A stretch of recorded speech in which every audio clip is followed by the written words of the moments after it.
우리는 오늘 베드로의 고백이라는 제목으로 하나님의 말씀을 상고하고자 합니다. 베드로 하면 여러분 무엇이 떠오르십니까? 저는 다혈질이라는 말이 좀 떠오릅니다. 다혈질이란 말은 사전적으로는 감정이 쉽게 격해지고 화를 잘 내며 성급하고 인내력이 부족한 성격을 의미합니다. 고대 그리스에 살던 사람들은 사람의 체질을 4가지로 나누었다고 알려지고 있습니다. 우울질, 담즙질, 점액질, 다혈질 등이 그것인데 한자로는 다혈질은 피가 많다는 뜻이고 실제로 유럽 각국에서는 나는 피가 많아라고 말하기도 하는데 그것이 다혈질이라는 뜻입니다.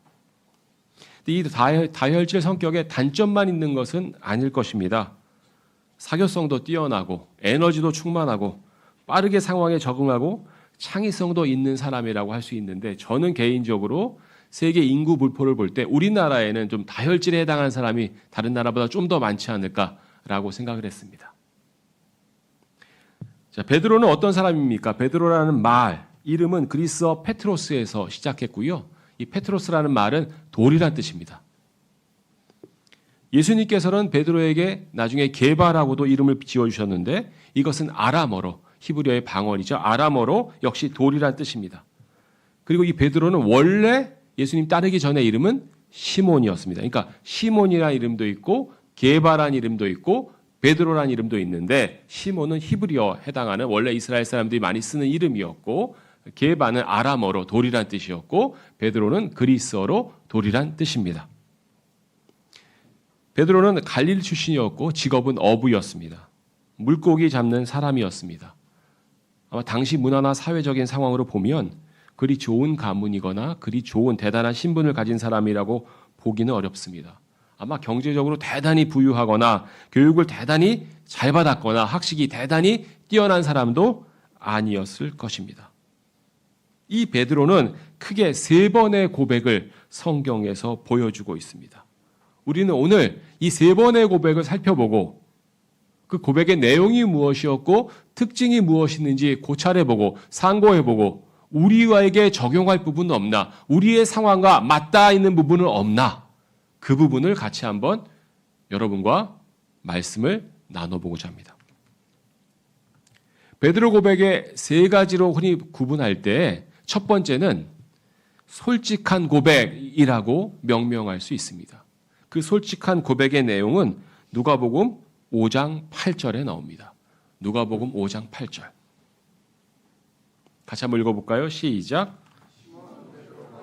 시몬 베드로가 그것을 보자 그는 예수님의 두 무릎 앞에 엎드려 말씀드리기를 저를 떠나가소서 오 주여 이는 제가 죄 많은 사람이기 때문이니이다 하였더라. 시몬이라 불렸던 이 베드로는 원래 직업이 어부였습니다. 어려서부터 어부 일을 했을 겁니다.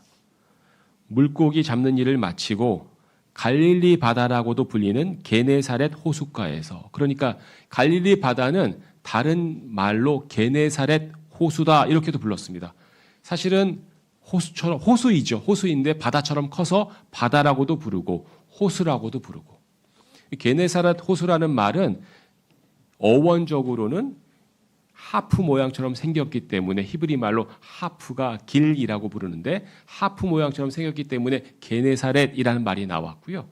갈릴리라는 말도 역시 히브리어에서 왔는데 갈릴리 말은 갈릴리라는 뜻은 원형이라는 뜻입니다. 원형처럼 생겨서 갈릴리 호수 또는 갈릴리 바다라고도 얘기하고 같은 지명이 티베리아스 바다라는 말이 있습니다. 옛날에 우리가 디베리아 바다라고 얘기했는데 그곳은 근처에 티베리아라고 하는 큰 도시가 있었기 때문에 디베리아 바다, 티베리아스 바다라고도 불렀습니다.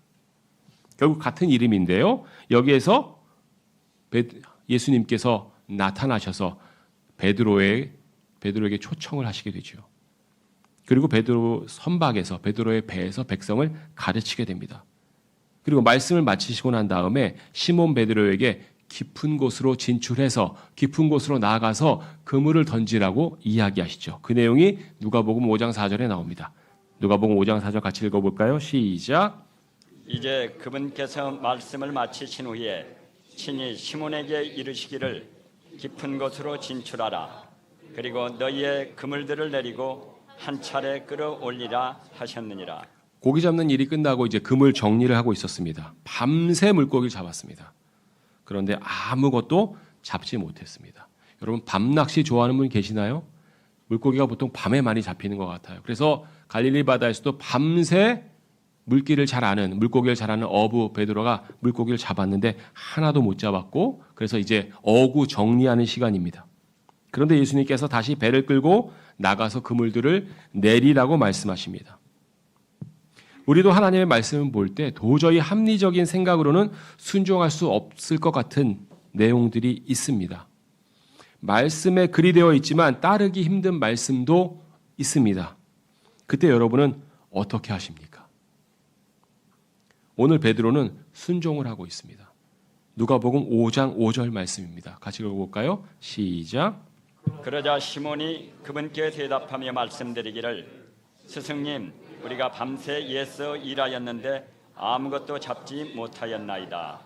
그럼에도 불구하고 당신의 말씀에 따라 제가 그물을 내리겠나이다 하였더라. 여러분 이 구절에서 가장 핵심이 되는 말은 뭐라고 생각하십니까? 시몬일까요? 당신의 말씀일까요? 저는 방금 말씀하신 것처럼 그럼에도 불구하고 라고 생각합니다. 그럼에도 불구하고. 하나님의 말씀에 순종하는 한 단면을 보여주고 있습니다. 그럼에도 불구하라는 말의 의미는 무엇입니까? 앞에 나오는 문장의 내용이 사실입니다.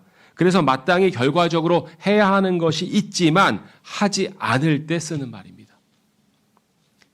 예를 들어서 열심히 공부했습니다. 그럼에도 불구하고 장학금을 받지 못했습니다.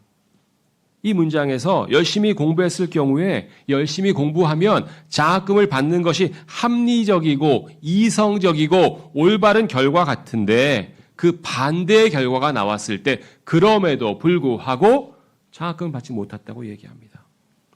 물고기 전문가 베드로 입장에서 보면 밤새 한 마리도 못 잡았으면 그날은 못 잡는 겁니다.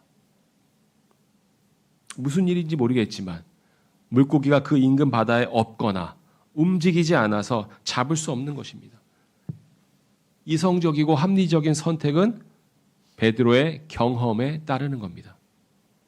베드로의 수십 년 경험에 의하면 한낮에 물고기는 잘 잡히지 않습니다. 밤에 주로 잡힙니다. 그래서 밤새 조업을 했습니다. 그런데도 한 마리도 못 잡았습니다. 그래서 이제 그물을 정리하고 어구를 정리하고 씻고 있었습니다. 그런데 예수님께서 다시 나가라고 하십니다. 이성적이거나 합리적인 판단으로는 이해할 수 없습니다. 그때 베드로의 대답은 무엇이었습니까? 그럼에도 불구하고 당신의 말씀에 따라 제가 그물을 내리겠나이다. 자신의 생각과 경험 또는 합리성에 따르면 다르지만 틀렸지만 올바르지 않지만 주님의 말씀에 따르기로 했습니다. 그럼에도 불구하고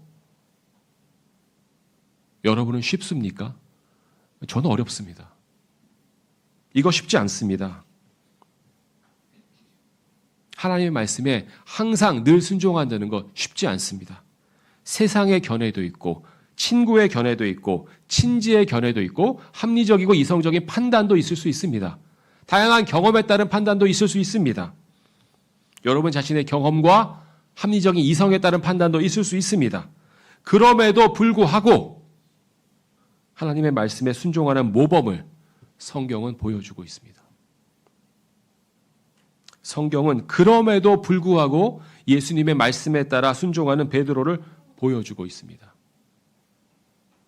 우리의 순종은 어떤 것입니까?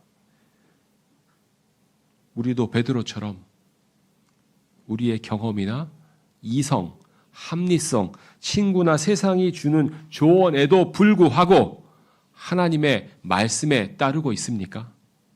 아니면 우리의 경험과 합리성을 더 신뢰하고 있습니까? 하나님의 말씀에 따라 그럼에도 불구하고 그물을 내린 베드로에게 어떤 결과가 있었습니까? 수많은 물고기를 잡게 되었고 그물이 찢어졌다고 성경은 말씀하고 있습니다. 누가복음 5장 6절 말씀입니다. 시작. 그리하여 그들이 이를 실행하자 그들은 수많은 무리의 물고기들을 포획하였고 그들의 그물은 찢어졌더라. 하나님의 말씀에 따랐습니다. 그랬더니 수많은 물고기를 잡았습니다. 오늘날 세상에서 들을 수 있는 수많은 간증과 교회의 성공 스토리 아닙니까?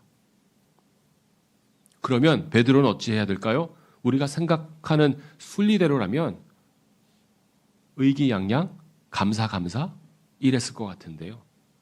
베드로는 이 상황 앞에서 전혀 예상치 못한 반응을 보입니다. 그럼에도 불구하고 말씀에 따랐는데 결과가 나왔는데 베드로는 전혀 예상치 못한 반응을 보여주고 있습니다. 누가복음 5장 8절입니다. 시작. 시몬 베드로가 그것을 보자 그는 예수님의 두 무릎 앞에 엎드려 말씀드리기를 저를 떠나가소서 오 주여 이는 제가 죄 많은 사람이기 때문이니이다 하였더라. 베드로는 예수님 앞에 무릎을 꿇었습니다. 무릎을 꿇는다는 것은 순종과 겸손 그리고 사죄의 의미가 있습니다. 베드로는 사죄의 의미로 무릎을 꿇었습니다. 그리고 고백합니다. 저는 죄 많은 사람입니다. 저를 떠나가소서. 오 주여, 이는 제가 죄 많은 사람이기 때문이다 라고 고백합니다. 무슨 죄가 많을까요? 말씀을 믿지 않은 죄입니다. 분명히 말씀에 순종했는데 예수님의 말씀이니까 순종해야지 순종했는데 마음으로 다 믿은 것이 아니었습니다. 성경은 베드로가 깜짝 놀랐다고 이야기하고 있습니다. 왜 깜짝 놀랐을까요? 믿지 않았으니까 깜짝 놀랐습니다. 설마 그렇게 잡을 거라고 생각도 못했습니다. 누가복음 5장 9절 말씀을 같이 한번 읽어보겠습니다. 시작. 이는 그들이 끌어올려 잡은 물고기들의 어익량에 그가 깜짝 놀랐기 때문이니 그와 함께한 자들도 모두 그러하였더라. 이는 이라는 말로 영어로 for라는 접속사 또는 전치사로 되어 있습니다. for라는 말이 문장 앞에 쓰일 때는 접속사로서 왜냐하면 뭐뭐기 때문이다 라는 의미를 나타냅니다. 원인과 결과를 나타낸다는 면에서 인과관계를 나타낸다 이렇게 이야기합니다. 즉 앞에 나와 있는 문장의 이유를 설명해 주고 있습니다. 왜 죄 많은 사람이라고 고백했냐면 어획량에 깜짝 놀랐기 때문이라고 설명하고 있습니다.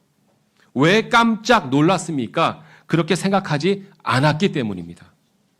즉 믿어서 행한 것이 아니라 예수님의 말씀이라서 반신반의하면서 행했던 것입니다.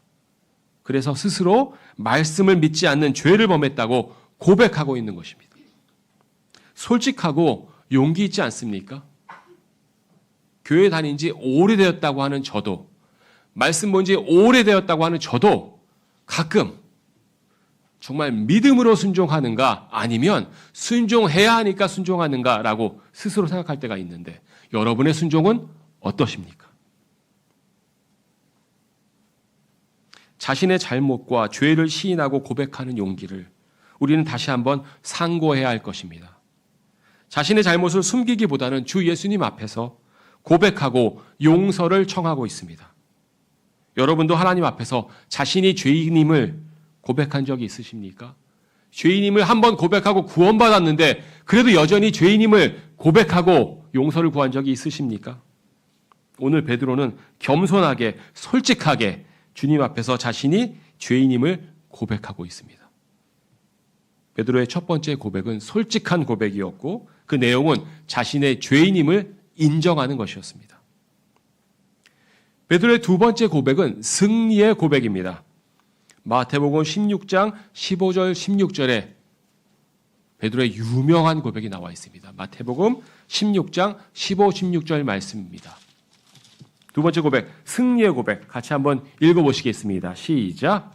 그분께서 그들에게 말씀하시기를 그러나 너희는 내가 누구라고 말하느냐 하시니라. 그러자 시몬 베드로가 대답하여 말씀드리기를 당신께서는 그리스도시요 살아계신 하나님의 아들이시니다 하였더라. 예수님께서 어느 날 제자에게 물으십니다. 사람들이 나를 누구라고 하느냐? 사람들이 나를 누구라고 말하느냐? 사람들이 예수님을 뭐라고 부르는지 물으십니다. 그러니까 제자들은 자신이 들은 대로 대답합니다. 사람들이 얘기하는 것을 들은 대로 대답합니다. 침례자 요한이라고도 하고 엘리야라고도 하고 예레미야라고도 하고 또는 예언자 중에 하나라고도 이야기합니다. 아마 당시 사람들이 그렇게 예수님을 불렀던 것 같습니다. 중요한 인물들 중에 하나 혹은 여러 예언자들 중에 하나라고 사람들은 말했습니다. 그래서 제자들은 들은 대로 그대로 전하고 있습니다. 아마 본인들도 그리 생각했는지도 모릅니다. 예수님께서 그 마음을 보시고 심중을 보시고 바로 제자들에게 묻습니다. 그러면 너희는 내가 누구라고 말하느냐? 사람들이 말하는 게 아니라 그러면 너희들은 내가 누구라고 말하느냐? 내가 누구라고 생각하느냐? 묻지 않으십니다. 누구라고 말하느냐라고 물으십니다. 생각이 아니라 말이 좀 더 확실성을 부여하고 있기 때문일 것입니다. 예수님은 자신이 말씀이십니다. 성경에 나타나는 말씀은 예수님 자신이십니다. 요한복음 1장 1절에 요한복음 1장 14절에 나와 있습니다. 말씀이 곧 실제이신 분이십니다. 그 말씀이 곧 하나님이시고 곧 예수님이십니다.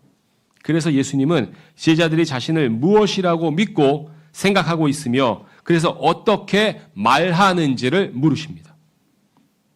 적어도 어느 사람에 대해서 말한다는 것은 사실이라는 확신을 갖고 있기 때문에 그리 말한다고도 볼 수 있을 것입니다. 그때 시몬 베드로의 우리가 너무나 익히 잘 알고 있는 유명하고 놀랍고 멋진 고백이 나옵니다. 당신께서는 그리스도시요 살아계신 하나님의 아들이시니이다. 멋진 고백입니다. 유대인들은 메시아의 도래를 기다리고 있었습니다. 유대인들은 그리스도의 도래를 기대하고 있었습니다. 유대인들은 적그리스도가 아니라 바로 그 그리스도를 기다리고 있었습니다. 그런데 당시의 이스라엘 사람들이나 제자들은 예수님을 바로 그 그리스도라고 생각하지 않았습니다. 기다려온 그리스도라고 생각하지 않았습니다. 예수님을 바로 그 메시아라고 생각하지 않았습니다. 많은 예언자들 중에 한 사람이라고 생각했습니다. 그러나 베드로는 확신했습니다. 유대인들이 오랫동안 기다려온 바로 그 메시아, 그 그리스도가 바로 내 앞에 계신 예수 그리스도라는 것을 확신했습니다. 그래서 고백했습니다. 예수님이 바로 그 그리스도이십니다. 영어로는 The Christ거든요. 바로 그 그리스도이십니다. 유대인들이 오랫동안 기다려온 메시아, 바로 그 그리스도이십니다. 살아계신 하나님의 아들이십니다라고 고백을 하고 있는 것입니다. 참으로 멋진 승리의 고백이 아닐 수 없습니다. 여러분도 이런 승리의 고백을 하신 적이 있으십니까? 예수 그리스도께서만이 나의 주님이시요 나의 구원자이십니다 라고 고백하신 적이 있으십니까? 고린도전서 12장 3절 말씀을 보겠습니다. 고린도전서 12장 3절입니다. 같이 읽어보겠습니다. 시작. 이런 이유로 내가 너희를 이해하게 하노니 하나님의 영에 의하여 말하는 사람은 아무도 예수님을 저주받은 자라고 부르지 아니하느니라. 그런즉 성령님에 의한 것이 아니라면 아무도 예수님을 주라고 말할 수 없느니라. 여러분이 만약 예수님을 여러분의 주님이라고 고백했다면, 여러분의 주인이라고 고백했다면 그것은 여러분 스스로 하신 것이 아닙니다. 여러분 안에 계신 성령님에 의한 것이라고 성경은 말씀하고 있습니다. 예수님을 주라고 말할 수 있는 것은 오직 성령님에 의한 것입니다. 이렇게 멋진 고백은 오직 성령님에 의해서, 여러분 안에 계신 성령님에 의해서 가능한 것입니다. 여러분 과거에 이렇게 진심으로 고백하신 적이 있으십니까? 예수님만이 나의 주님이십니다. 세상이나 명예나 돈은 나의 주인이 될 수 없습니다. 이렇게 멋진 고백을 전에 하신 적이 있으십니까? 그리고 묻습니다. 지금도 이런 멋진 고백을 하고 계십니까? 혹시 과거에는 하셨는데 지금은 아니십니까? 갈라디아서 2장 20절 말씀 같이 한번 읽어보겠습니다. 갈라디아서 2장 20절입니다. 시작. 내가 그리스도와 함께 십자가에 못 박히나 그럼에도 나는 살아있노라. 그러나 내가 아니라 오직 그리스도께서 내 안에 사시는 것이라. 그런즉 이제 내가 육체 안에서 사는 삶은 나를 사랑하시어 나를 위하여 자신을 주신 하나님의 아들의 믿음으로 사는 것이라. 우리의 삶은 믿음으로 살아야 합니다. 무엇을 믿음으로 살아야 합니까? 내가 그리스도와 함께 십자가에 못 박혀 있다는 것을 믿음으로 살아야 합니다. 내 안에 사시는 그리스도를 믿는 믿음으로 살아야 합니다. 나를 사랑하셔 나를 위하여 자신을 주신 하나님의 아들을 믿는 믿음으로 살아야 합니다. 성경은 분명히 우리에게 이렇게 말씀하고 있습니다. 예수님의 나의 주님이시며 나의 구원자이시니 나는 이제 십자가에 못 박혀 있습니다. 이제 내가 사는 것은 나를 사랑하시어 나를 위하여 자신을 주신 주 예수 그리스도의 믿음으로 사는 것입니다. 이 고백이 여러분의 고백입니까? 이 고백은 여러분의 과거에만 있었던 고백입니까?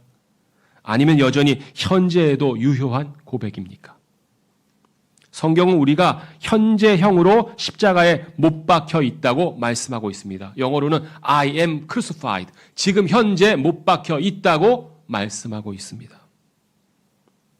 이 고백은 우리에게 늘 성경 말씀에 따라 현재형이어야 합니다.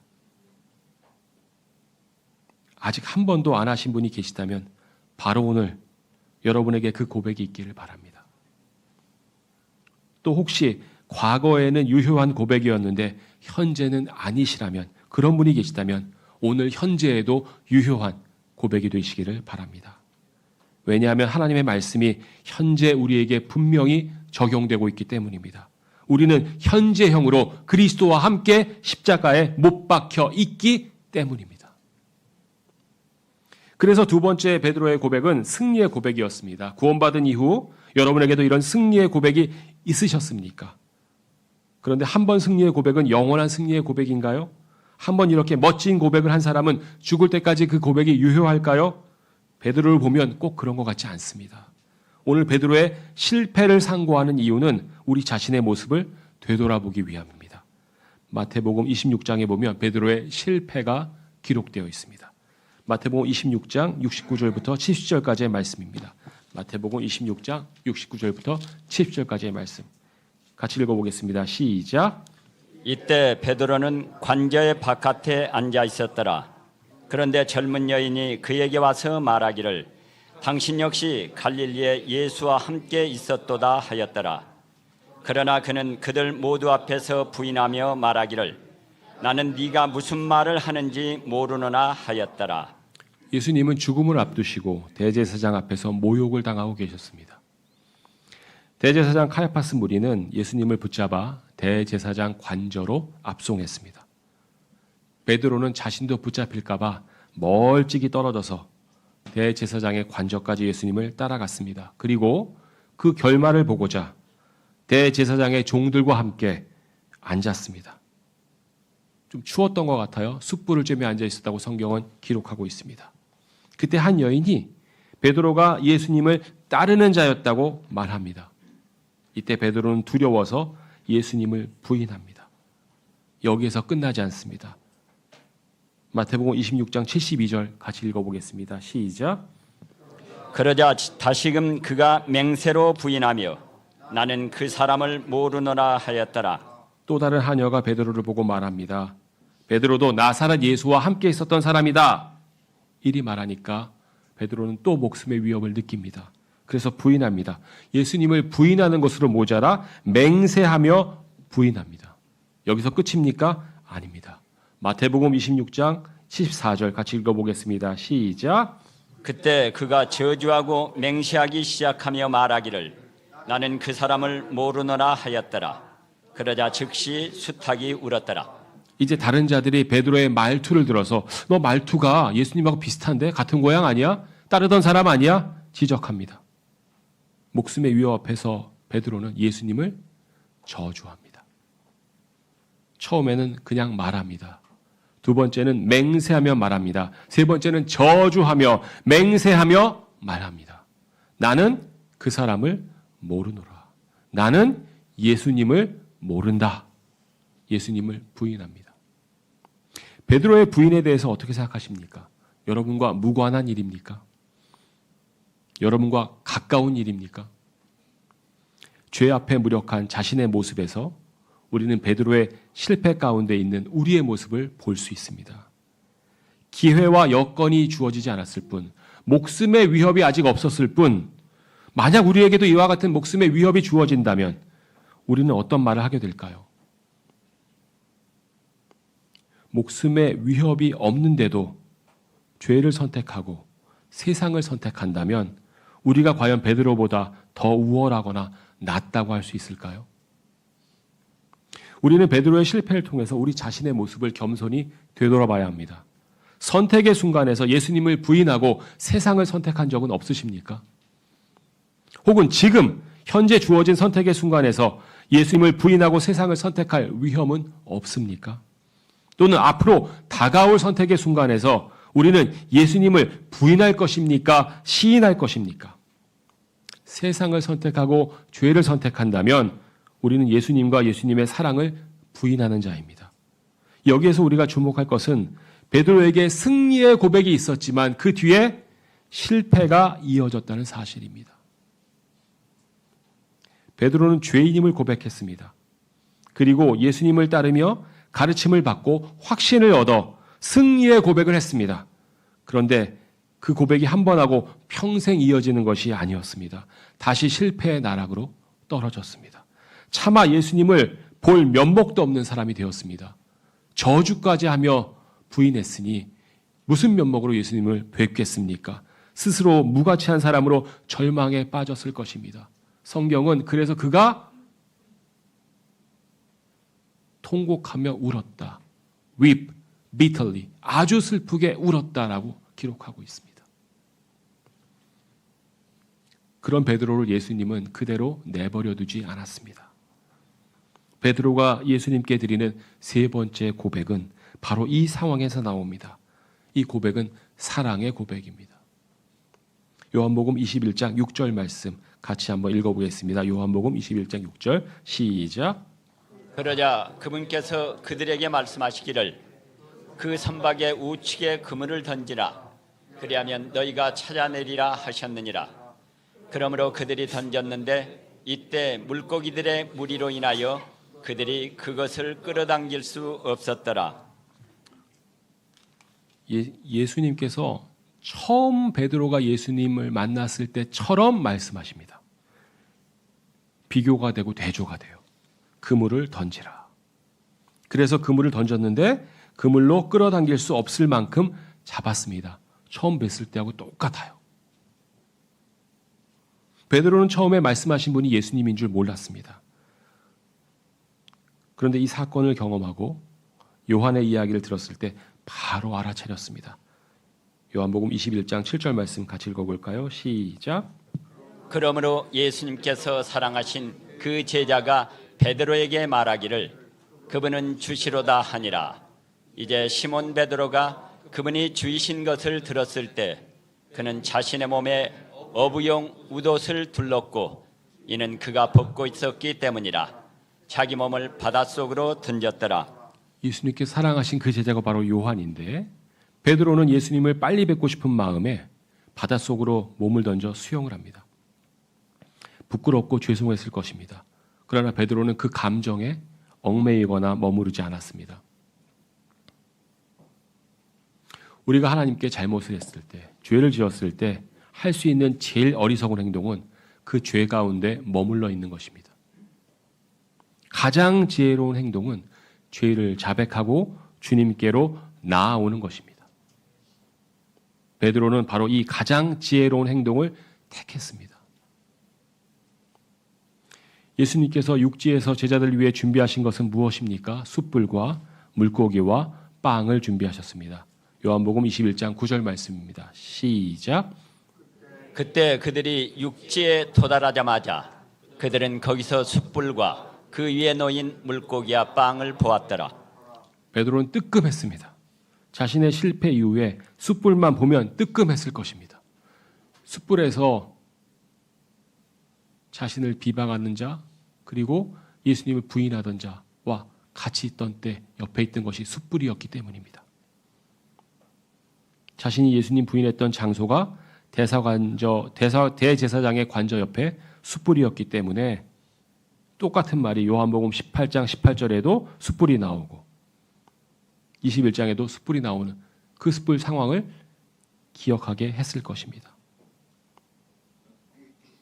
베드로는 심리적 위축에 대해 예수님께서 정죄하지 않으신 것을 우린 성경을 통해서 알 수 있습니다. 예수님은 오히려 정죄보다는 다른 해결책을 제시하십니다. 어떻게 하셨습니까? 먼저 먹이셨습니다. 요한복음 21장 12절 예수님께서 같이 읽어볼까요? 시작. 예수님께서 그들에게 말씀하시기를 와서 식사하라 하시니라. 그리고 그분이 주이신 것을 알았으므로 제자들 중 아무도 그분께 감히 당신은 누구시니까 하고 엿줍는 자가 없었더라. 먼저 와서 식사하라고 권하십니다. 그냥 식사가 아닙니다. 여러분 파인 다이닝이라고 들어보셨습니까? 정찬이라고 하죠. 잘 차려놓은 식사를 보통 다인 또는 디너라고 얘기합니다. 저녁 식사를 얘기하지만 잘 차려진 식사를 이야기하거든요. 오늘 성경에 보니까 와서 식사를 할 때 그 식사하다가 다인입니다. 잘 차려 먹이십니다. 파인 다이닝처럼 좋은 식사를 제공하십니다. 막 잡은 신선한 생선과 각 구운 빵 그리고 숯불로 파인 다이닝을 만들어 주십니다. 먼저 충분히 먹이십니다. 그리고 말씀하십니다. 요한복음 21장 15절 같이 읽어볼까요? 시작. 그렇게 하여 그들이 식사한 후에 예수님께서 시몬 베드로에게 말씀하시기를 요나의 아들 시몬아 내가 이들보다 나를 더 사랑하느냐 하시니라. 그가 그분께 말씀드리기를 예 주여 당신께서는 제가 당신을 사랑하는 것을 아시나이다 하니라. 그분께서 그에게 말씀하시기를 내 어린 양들을 먹이라 하시니라. 식사한 후에 말씀하십니다. 먼저 먹이시고 말씀하십니다. 정죄가 먼저가 아니었습니다. 시몬 베드로에게 말씀하십니다. 요나의 아들 시몬아. 베드로의 원래 이름은 시몬입니다. 아마 아버지 이름이 요나였던 것 같습니다. 예수님께서 게바라고 불릴 것을 말씀하셨고 게바는 아람어로 바위란 뜻입니다. 또 당시 일반적으로 통용되던 그리스어로는 바위란 뜻의 베드로입니다. 그런데 굳이 예전의 이름 시몬을 부르십니다. 처음 만났을 때를 기억하게 하십니다. 처음 만났을 때. 그리고 물으십니다. 내가 이들보다 나를 더 사랑하느냐? 동일한 질문을 또 하십니다. 21장 16절 말씀 같이 읽어볼까요? 시작.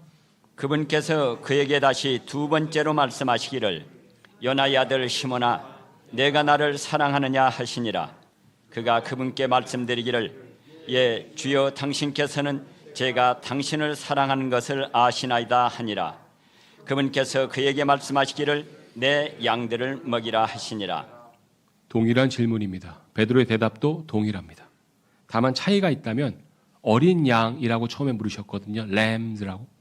그런데 이번에는 양들로 sheep들로 바뀌었습니다. 그리고 예수님께서 또 물으십니다. 21장 17절 말씀을 같이 한번 읽어보겠습니다. 시작. 그분께서 그에게 세 번째로 말씀하시기를 요나의 아들 시몬아 내가 나를 사랑하느냐 하시니라. 베드로가 그분께서 자신에게 세 번째로 내가 나를 사랑하느냐라고 말씀하신 까닭에 비통해하였더라. 이윽고 그가 그분께 말씀드리기를 주여 당신께서 모든 것들을 아시며 당신께서는 제가 당신을 사랑하는 것을 아시나이다 하였더라. 예수님께서 그에게 이같이 말씀하시니라. 내 양들을 먹이라. 동일한 질문을 하시니까 베드로가 비통해했다라고 이야기하고 있습니다. 그래서 비통하다는 말이 아주 슬퍼하는 것을 나타내거든요. 영어로는 grieve라고 하는데 그럼 여러분 베드로가 비통해하는 장면에서 뭘 기억하십니까? 베드로가 3번 예수님 부인하고 아주 심하게 슬프게 울었던 장면이 기억이 나실 것입니다. 아마 베드로도 예수님께서 3번을 똑같은 질문을 하셨을 때 예수님을 3번이나 부인한 자신의 실패를 생각했을 것입니다. 전에 예수님을 부인하고 비통하게 울었던 그 사실을 기억했을 것입니다. 그래서 지금 그는 비통해하고 있습니다. 그리고 대답합니다. 주여 당신께서 모든 것을 아시며 당신께서는 제가 사랑하는 것을 아시나이다. 베드로는 예수님에 대한 사랑을 고백합니다. 그런데 내가 사랑합니다. 내가 예수님을 사랑합니다가 아닙니다. 사랑을 고백하는데 그게 아닙니다. 예수님은 먼저 모든 것을 아신다는 사실을 인정합니다. 그리고 예수님을 부족한 내가 사랑한다는 이 사실도 아신다는 것을 고백합니다. 베드로의 세 번째 사랑의 고백은 단순히 사랑합니다가 아닙니다. 모든 것을 아시는 예수님을 먼저 인정하고 있습니다.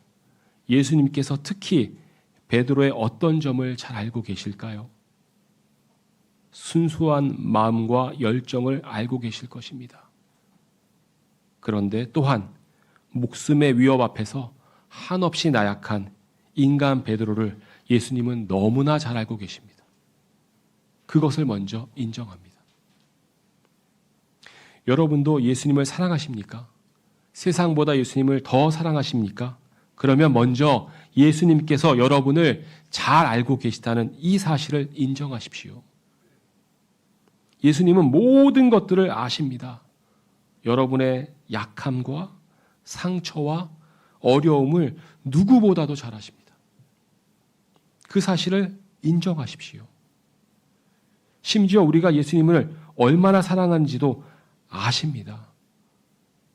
그 사실을 고백하십시오. 그게 올바른 사랑의 고백입니다. 다시 말해서 예수님께 드리는 사랑의 고백은 우리가 예수님께 드리는 사랑의 고백이 아니라 우리가 드릴 수 있는 사랑이 얼마나 부족하고 유약한지를 인정하는 고백이고, 이 부족함과 유약함을 알고도 받아주시는 예수님의 사랑에 대한 감사의 고백입니다. 그게 오늘 베드로가 보여주는 사랑의 고백입니다. 세 번째 고백입니다. 그러한 고백에 대해 예수님은 뭐라고 답변하고 계십니까? 내 어린 양들을 먹이라, 내 양들을 먹이라입니다. 예수님께서 처음에 베드로를 찾아오셨을 때 사람들을 낚는 어부가 되게 하시겠다고 하셨습니다. 사람들을, 그리스도인들을 물고기에 비유하셨습니다. 이제 그리스도인들을 어린 양 또는 양에 비유하고 있습니다. 그리고 그들을 먹이라고 명령하십니다. 누가 먹이신 것처럼요, 예수님께서 베드로와 제자들을 먼저 먹이신 것처럼 베드로도 다른 그리스도인들을 먹이라고 말씀하십니다. 정리하겠습니다. 베드로의 첫 번째 고백은 솔직한 고백이었습니다. 내가 죄인입니다. 솔직하게 하나님 앞에 고백하는 것입니다. 베드로의 두 번째 고백은 승리의 고백이었습니다. 예수님이 진정한 제 주님이십니다.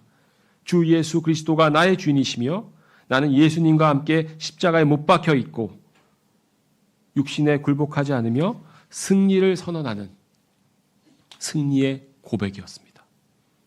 베드로의 세 번째 고백은 참담한 실패 후에 있는 사랑의 고백이었습니다. 그런데 그 사랑의 고백은 내가 예수님을 사랑합니다 라고 하는 일방적인 고백이 아닙니다.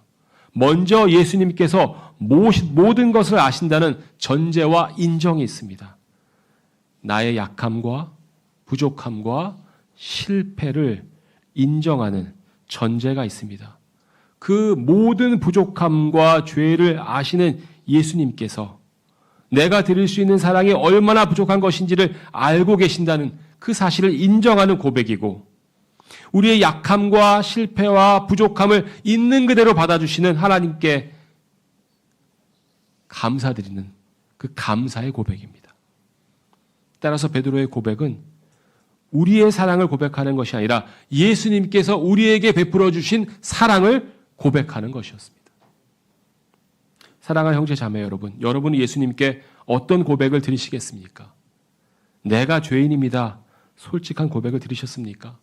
주 예수 그리스도만이 나의 주님이십니다. 승리의 고백을 드리셨습니까? 아니면 참담한 실패를 경험하고 그래도 여전히 나를 사랑하시는 하나님께 부족함과 연약함을 있는 그대로 사랑해 주시는 하나님의 사랑에 대한 인정과 감사의 고백을 드리셨습니까? 이 세 가지 고백이 우리 모두의 고백이 되기를 소망합니다. 아직 죄인임을 고백하지 않으신 분은 오늘 하나님께 자신이 죄인임을 고백하시기 바랍니다. 혹은 죄를 지었을 때 회피하지 마시고 하나님께 자신이 죄인임을 고백하시기 바랍니다. 또 이 자리에 계신 모든 분이 주님을 그리스도시요 살아계신 하나님의 아들로 날마다 고백하시기를 바랍니다. 그리고 실패와 좌절과 고난을 겪는 분들이 자신의 연약함을 인정하고 그럼에도 불구하고 우리를 있는 그대로 받아주시는 하나님의 사랑에 감사하는 고백을 하시기 바랍니다. 잠시 기도하시겠습니다. 이 세 가지 고백과 우리 자신의 고백에 대해서 잠시 기도하는 시간을 갖겠습니다.